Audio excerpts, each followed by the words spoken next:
This episode of Thinking Through Autonomy is in partnership with the Eno Center for Transportation. Eno is an independent, nonprofit think tank focused on transportation. As an organization, Eno shapes public debate on critical multimodal transportation issues and builds an innovative network of transportation professionals. Eno's Aviation Working Group is a standing advisory group on all matters related to aviation policy. In their latest report, Bridging the Gap, Sustaining UAS Progress While Pursuing a Permanent Regulatory Framework, will inform today's discussion. Welcome to Thinking Through Autonomy, a podcast to help you understand the promise and impact of autonomous land and air vehicles in our world. I'm Ken Dunlap, managing partner of Catalyst Go, taking you on this journey. Hear and read more at thinkingthroughautonomy.com. Now it's time to take your hands off the wheel, foot off the pedal, hand off that throttle, and let's go. In this segment, we're with Paul Snyder. He's the Assistant Chair and Director of UAS Programs for the University of North Dakota.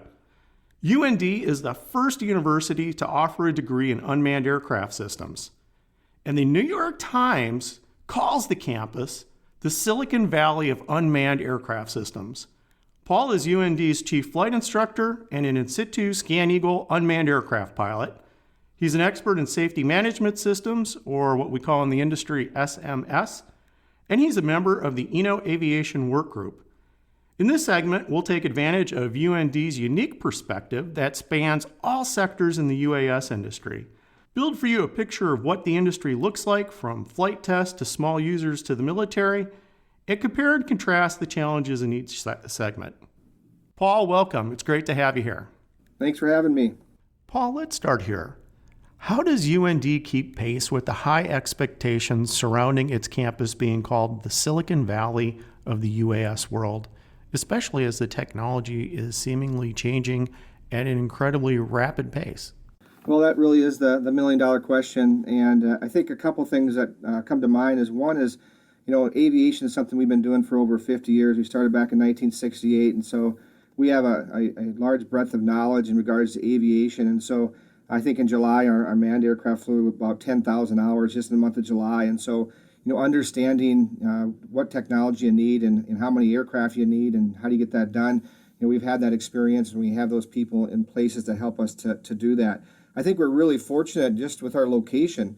Right here in the valley, so to speak, in Grand Forks, North Dakota, we have the John D. Odegaard School of Aerospace Sciences, of course, and we also have the University of North Dakota, and we have the Research Institute for Autonomous Systems that operates out of UND as well. We have the Northern Plains UAS test site, that one of the FAA test sites is located right here in Grand Forks. General Atomics is in the area down here, as well as Northrop Grumman. And as you know, with the UAS activity, that the entrepreneurship activities are very high, and so there's lots of small companies that are right here in the valley that we can interact with and work with and be a part of what's happening in industry, and that's been very helpful for us to stay on that cutting edge. And I think the other thing is that we've been fortunate to be a part of a lot of unmanned aircraft systems research, and research is a great thing because it not only helps us solve problems, but it also makes us better teachers. We learn more about what's happening so that we can be those thought leaders as we talk about policy or safety or education. I noted that UND's undergraduate aerospace degree was started in 2009, and then there have been a number of universities that followed. When a student is looking at all of these various universities out there, what do you think is UND's differentiator? I think one thing that would be our differentiator is that we do offer a 4-year degree in UAS operations, and when we do that, we're again leveraging all of that aviation expertise. I think it's one of the challenges that you see in the UAS industry right now is that you could be a 16-year-old flying a small UAS, you could be a retired banker, you could be all these different things. But when you come from UND Aerospace, the thing that you get is that breadth of knowledge, looking at safety management systems, looking at crew resource management. How do you interact with the different tools that are available in the cockpit of your aircraft or in your ground control station that you're operating in? Human factors, fundamentals in autonomy, enabling concepts that enable you to control this aircraft. And so you get this large breadth of taking traditional aviation is flown in airplanes and helicopters, and then build upon that all the new things that are coming with unmanned aircraft systems. And so you get that nice breadth with the two of them. When you think back to the early days of your program, say 2009, 2010, 2011, which, arguably was, or factually, a decade ago, when you look back, was that a tough sell to the university to say, it's time for us to change our focus from the manned world to the unmanned world, or at least put part of our focus on the unmanned world? Well, I think that there was enough people here that had a passion for aviation, that were engaged in where things were going, that it wasn't really a matter of necessarily having enough resources, but having that passion and desire to continue to move forward as a group.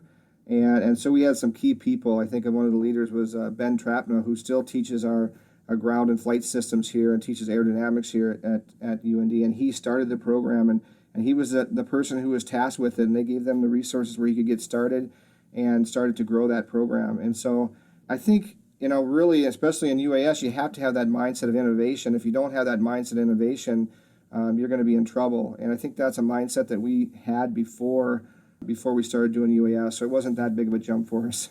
With UND's mission, certainly being education, and you want to attract students to that UAS career field, I would suspect that one of the first questions a prospective student is going to ask you, what can I do in the UAS industry? Certainly there's the pilot aspect, but when someone asks you, what are the various aspects of that career and what kind of education I need, how does that conversation go with a prospective student?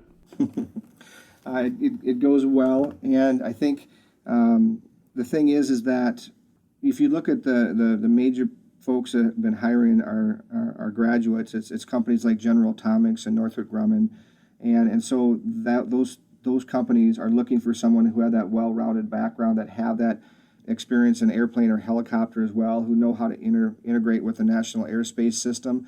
And so our pilots were ones who had not only unmanned aircraft experience, but also had experience in airplanes, flying those aircraft or flying those helicopters as well. And so it really made them versatile in the sense that they had options beyond just flying for unmanned aircraft companies. And what's exciting now is that those opportunities have just grown, right? And so there's more and more opportunities to be able to explain to these students as far as where they can go when they complete their undergraduate degree. Which brings me really to my next question, and that's the UAS industry.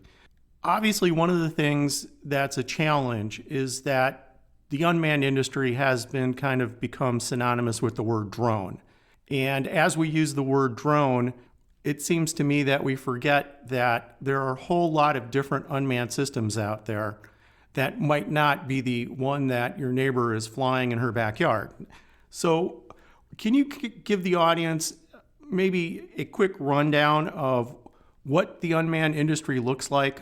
Yeah, definitely. Well, there's really two facets of it. We break them down into the medium and high altitude, long endurance type aircraft, and that's the companies like I've mentioned in the past that are flying possibly overseas or flying at high altitudes. And then you have also the small operations where you have small UASs that are being used for pipeline patrol. It could be using for transmission inspections. It could be using in agricultural modes as well.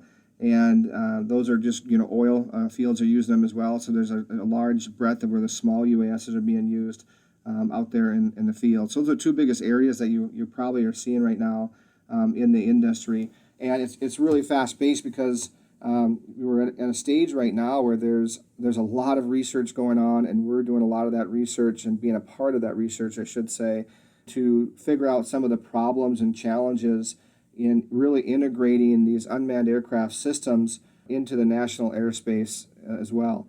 And what's exciting really to be here is that while we have a couple hundred students in our UAS program, we have about 1,400 students in our regular commercial aviation as well. And everything that we're learning in the UAS world, I think we're going to have to continue to filter that into the commercial aviation world as the two start to converge more as we move forward. Paul, earlier on, I introduced you by saying that you were a ScanEagle pilot. For those of us that don't use the ScanEagle on a daily basis, and I would suppose that's almost everybody listening in, what's the ScanEagle and where does that fit in the spectrum of UAS aircraft that you just spoke about? Generally, I would say that it fits in. It's a Boeing aircraft, first of all. So you may have heard of Boeing.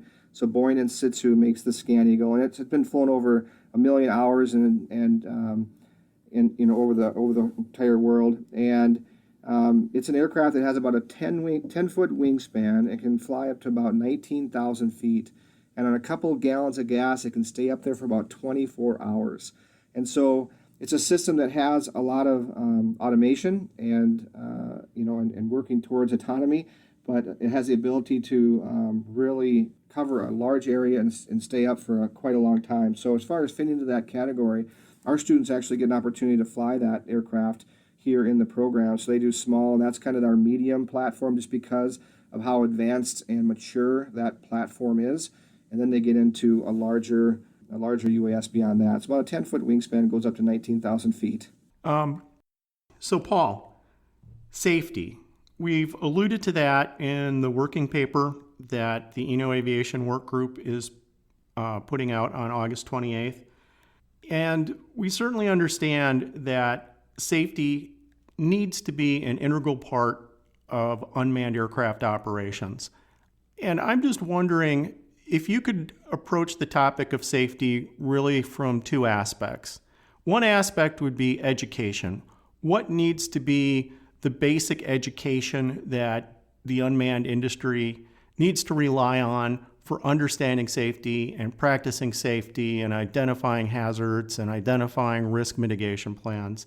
And then the second aspect is really, I'll call it the business side, from the ramp to the boardroom. How do you teach safety?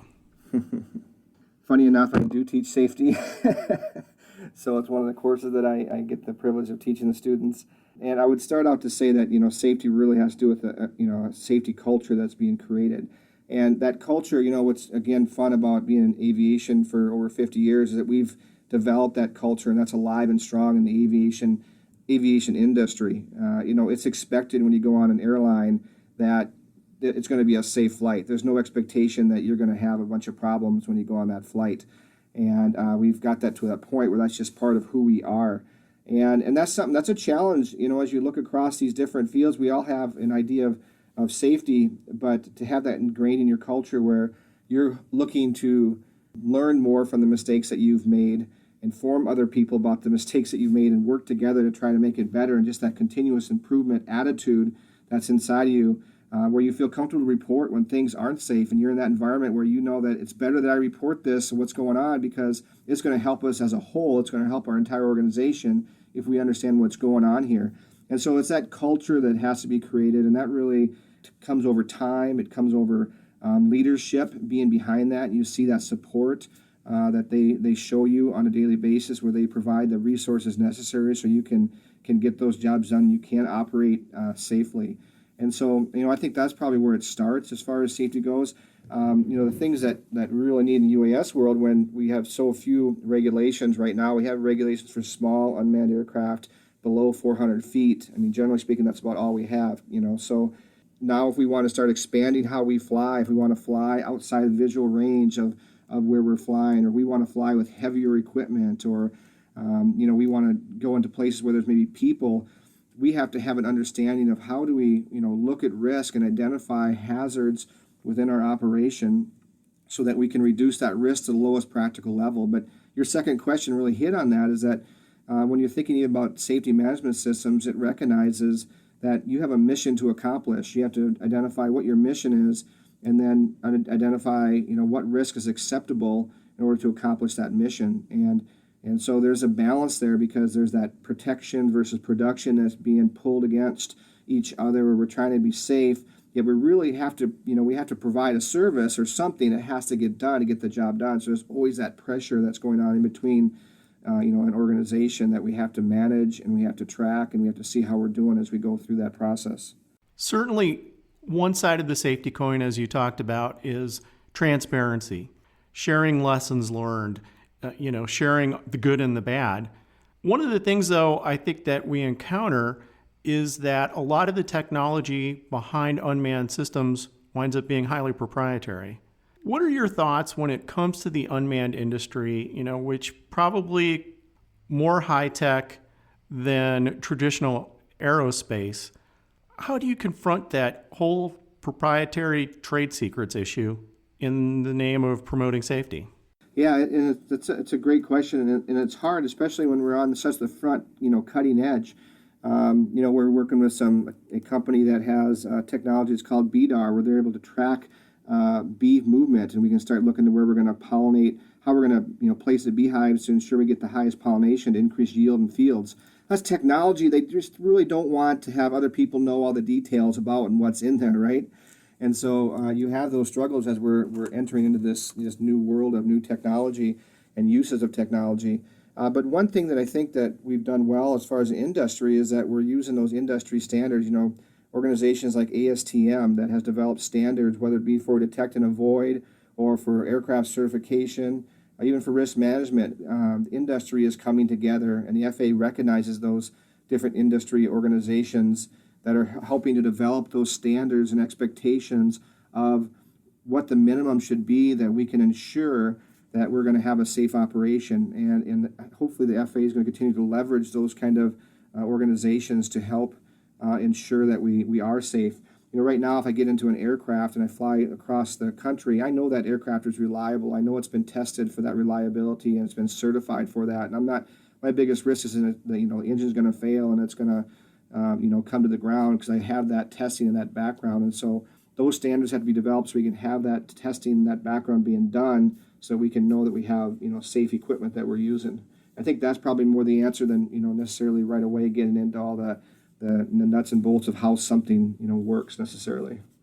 And let me ask you, as we close out this segment, to maybe take a deep look into your crystal ball. When you look at all of these phenomenal capabilities that unmanned systems can do for us, whether it's environmental monitoring, whether it's package delivery, fill in the blank, what do you think are on the near horizon? Which ones are on the far horizon? And what winds up becoming, that killer application that is going to be the one that continues to sustain the industry and make that application an important part of a business case? Well, I'll try to answer all that. If I miss some of it, let me know.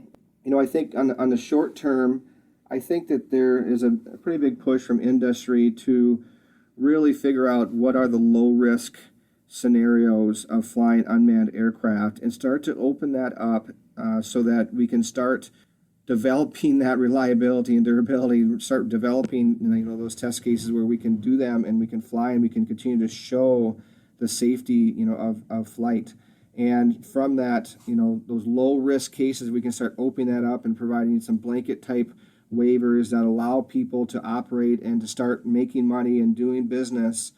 Then I think that's going to start, helping us to even identify some additional lessons learned if we watch it and we track it, so that we can then open that airspace to a greater level. And maybe it's in a incremental type, format. Maybe we don't go right up to 60,000 right away, but maybe once 400 is taken care of, maybe we can work our way up a little bit above that, so that we can start making money and commercializing things on a greater scale. And so I think that's probably the next steps. Long term, I can't help but think that there's going to be this convergence again between commercial aviation and unmanned aircraft systems. We saw it when small aircraft like the Cirrus aircraft, small general aviation aircraft, first had glass cockpits. You had better technology in this little 4-person plane than you did in airlines. It was amazing.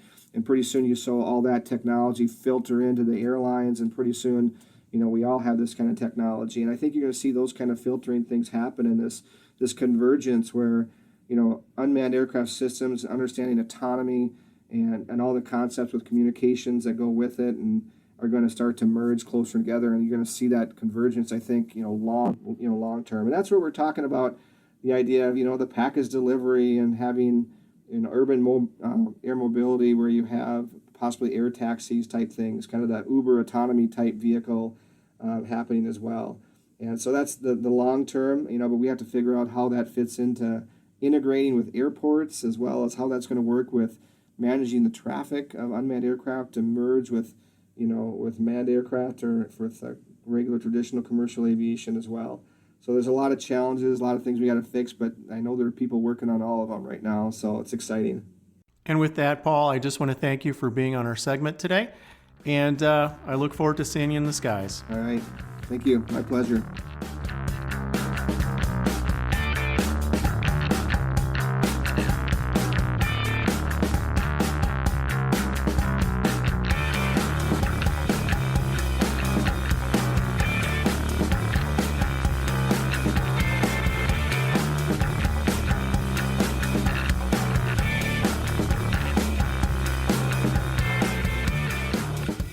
This podcast is edited by Piper Creative. Piper works with startups, Fortune 500 companies, and everyone in between to produce podcasts, YouTube videos, and compelling digital media.